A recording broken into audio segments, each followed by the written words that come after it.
साथियों, श्याम जी के क्लासेस के ऑनलाइन प्लेटफॉर्म पर आपका स्वागत और अभिनंदन। हिंदी में हमारा टॉपिक चल रहा है संधि, और संधि में आज हम संधि का अंतिम भेद करने जा रहे हैं, विसर्ग संधि। विसर्ग संधि, विसर्ग प्लस व्यंजन या स्वर, इन्हें विसर्ग कहा जाता है। इनका मेल होगा, यानी कि विसर्ग आनी जरूरी है, उससे पहले स्वर या व्यंजन हो सकता है। तो पहला नियम, विसर्ग संधि का पहला नियम क्या कहता है? विसर्ग से पहले यदि ए हो, विसर्ग से पहले यदि ए हो और विसर्ग के बाद कोई अन्य स्वर हो, यानी कि माइनस अ नहीं होना चाहिए, कोई अन्य स्वर होगा, तो विसर्ग का लोप हो जाता है। जैसे अतः प्लस एव,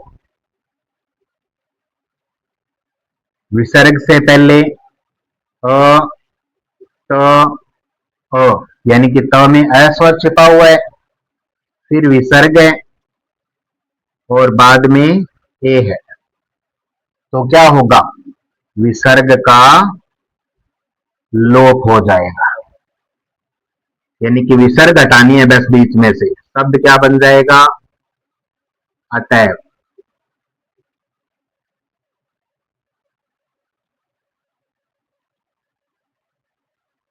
नियम नंबर 2 क्या कहता है? यदि विसर्ग से पहले ए हो और विसर्ग के बाद भी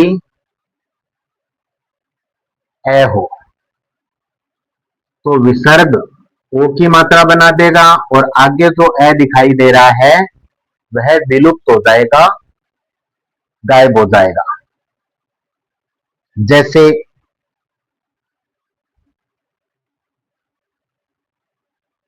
मन है प्लस अनुकूल,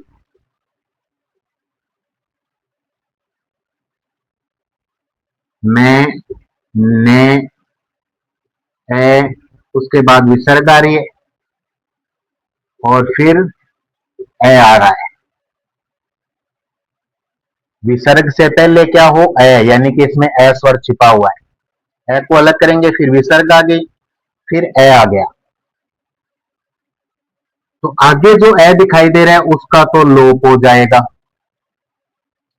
और यहां पर जो विसर्ग दिखाई दे रही है उसका ओ में परिवर्तन हो जाएगा, और ओ की मात्रा किस में आ जाएगी?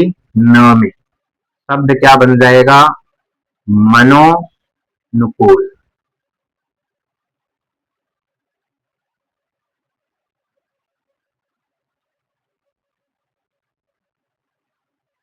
नियम नंबर 3 देखिए,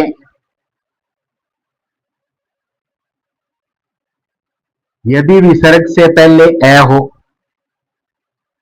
और विसर्ग के बाद किसी भी वर्ग का तीसरा, चौथा, पांचवा वर्ण य, र, ल, व, ह, इनमें से कोई हो, तो विसर्ग का ओ हो जाता है। जैसे अधः प्लस गति,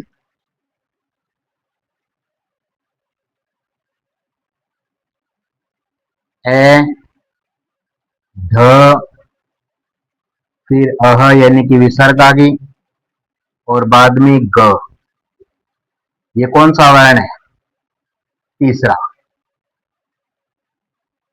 तो यहां विसर्ग जो है वो क्या बना लेगी? ओ की मात्रा बनाएगी, और ओ की मात्रा वापस ध में, तो शब्द क्या बन जाएगा? अधो गति। ऐसे ही यदि इसका संधि विच्छेद देखना हो,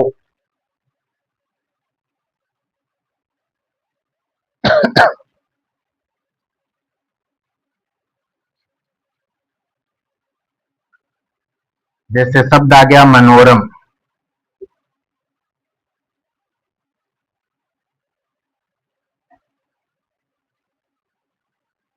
मैं, जहां पर ओ की मात्रा बन रही है अलग कीजिए, न, ओ, र, म। अब ओ किससे बनता है? विसर्ग से पहले ए हो और बाद में य, र, ल, व या किसी भी वर्ग का तीसरा चौथा पांचवा वर्ण हो, तो ओ को वापस किस में परिवर्तित कर देंगे? विसर्ग में, अह में। तो शब्द क्या बन जाएगा? मनः प्लस रम। अब नियम नंबर 4, नियम 4 क्या कहता है? यदि प्लस से पहले इ या उ हो और प्लस के बाद विसर्ग से पहले, प्लस से पहले का मतलब विसर्ग से पहले इ या उ और विसर्ग के बाद क, ख, प, फ में से कोई आया हो, तो विसर्ग श में बदल जाती है। जैसे निह प्लस पाप, न,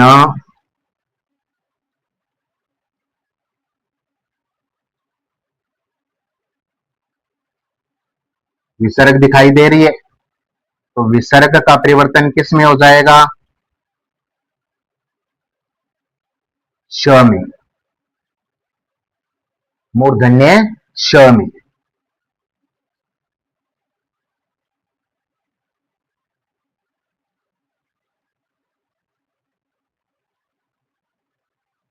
और ई जो बचा है वो वापस न में, नि, स, पाप, निष्पाप। ऐसे ही शब्द दे दे निष्कपट,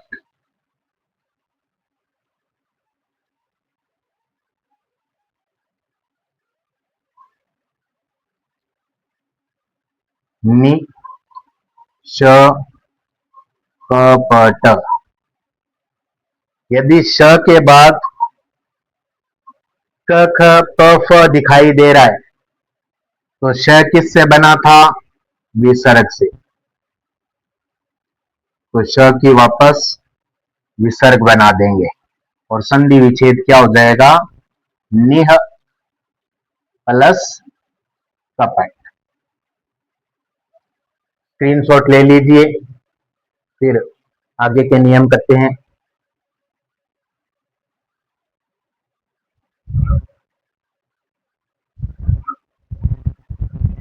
हाँ, तो अब करते हैं नियम नंबर 5। नियम नंबर 5 क्या कहता है? यदि विसर्ग और विसर्ग के बाद च, छ आ रहा है, संधि करते समय विसर्ग आ रही है, विसर्ग के बाद च या छ आ रहा है, तो विसर्ग का परिवर्तन श में हो जाता है। जैसे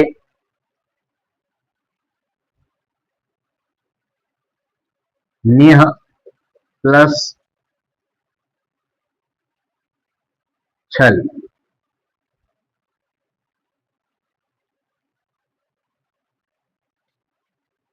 विसर्ग, विसर्ग के बाद छ आ रहा है, तो विसर्ग का क्या बन जाएगा? श, आधा श। शब्द क्या बन जाएगा? निश्चल। ऐसे ही निह प्लस चय, विसर्ग, विसर्ग के बाद क्या आ रहा है? च, तो विसर्ग का क्या बन जाएगा? श। संधि युक्त शब्द क्या बन जाएगा? निश्चय। फिर से ध्यान दीजिए, विसर्ग और विसर्ग के बाद चाहे या छ आ रहा है, तो विसर्ग का परिवर्तन श में हो जाएगा। नियम नंबर 6 क्या कहता है? नियम नंबर 6, प्लस से पहले विसर्ग हो, ई ऊ हो विसर्ग से पहले साथ में, और बाद में त या ठ आ रहा हो, तो विसर्ग का परिवर्तन स दंत्य स में हो जाता है। जैसे निह प्लस तेज, बाद में तय आ रहा है, विसर्ग उससे पहले ई या ऊ में से कोई हो तो विसर्ग का क्या बनेगा? स। तो नी विसर्ग का बन गया स और तेज, शब्द क्या बन जाएगा? निस्तेज।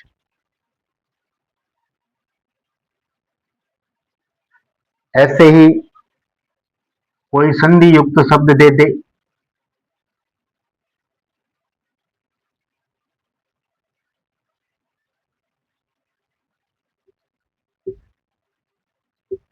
दुस्तर। अब ये जो 3-4 नियम हैं वो स और रे संबंधी है। उ बाद में आधा स दिखाई दे रहा है, फिर तर, तो तर से पहले सलेट यानी कि दंत्य स दिखाई दे रहा है, तो ये किससे बना था? विसर्ग से। तो स का परिवर्तन वापस विसर्ग में कर देंगे, क्या बन जाएगा? दुह प्लस तर। आगे चलते हैं, नियम नंबर 7। नियम 7 क्या कहता है? विसर्ग से पहले ई या उ, फिर विसर्ग, और विसर्ग के बाद कोई भी स्वर हो, तीसरा चौथा पांचवा वर्ण हो, या य र ल व में से कोई हो, तो विसर्ग का परिवर्तन र में हो जाता है, आधे र में, और आधा र हमें अगले वर्ण के ऊपर दिखाई देगा, जहां पर इसका उच्चारण होगा उससे आगे। जैसे निह प्लस बल। अब प वर्ग का तीसरा वर्ण है ये ब, तीसरा वर्ण आ रहा है, तो विसर्ग का परिवर्तन किस में कर देना है? र में, आधे र में। और नी र आधा र है, तो वह हमें कहां दिखाई देगा? ब के ऊपर, यानी कि जहां पर इसकी ध्वनि आएगी उससे अगले वर्ण पर लगाना है। शब्द क्या बन जाएगा? निर्बल। ऐसे ही संधि विच्छेद के लिए आ गए, जैसे आ गया दुर्लभ।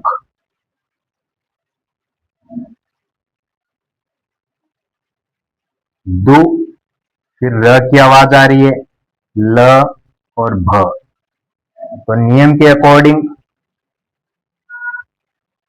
र के बाद क्या दिखाई दे रहा है? ल।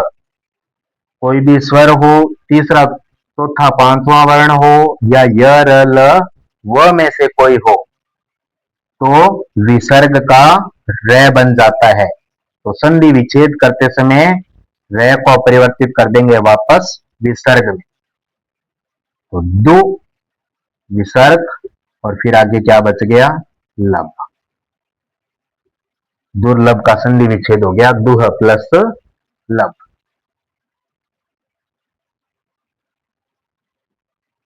आगे करते हैं नियम संख्या 8। नियम संख्या 8 क्या कहता है? यदि विसर्ग के बाद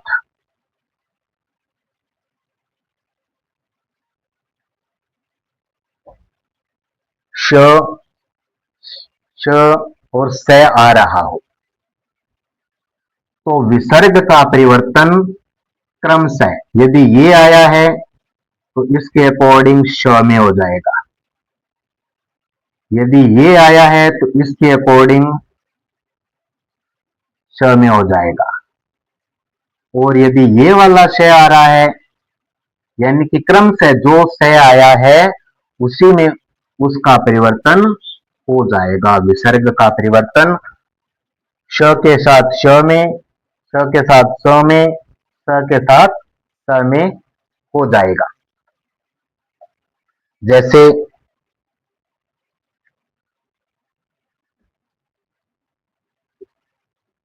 निह प्लस सार, विसर्ग, विसर्ग के बाद दंत्य स आ रहा है तो इस स का विसर्ग का परिवर्तन भी स में हो जाएगा। तो शब्द क्या बन जाएगा? निह प्लस सार। अब ये वाला स आ रहा है तो विसर्ग का परिवर्तन इसी स में, संधि करते समय शब्द बन जाएगा नि स सार, निस्सार।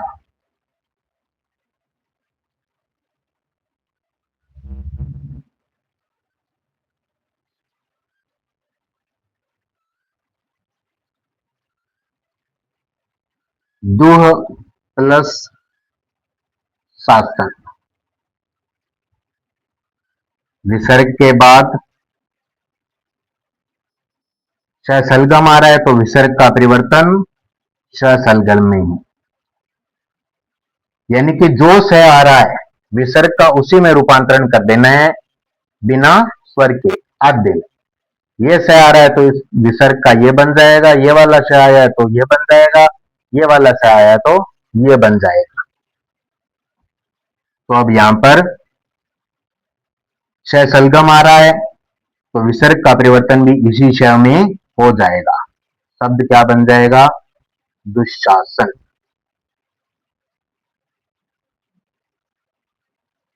स्क्रीनशॉट ले लीजिए। इस प्रकार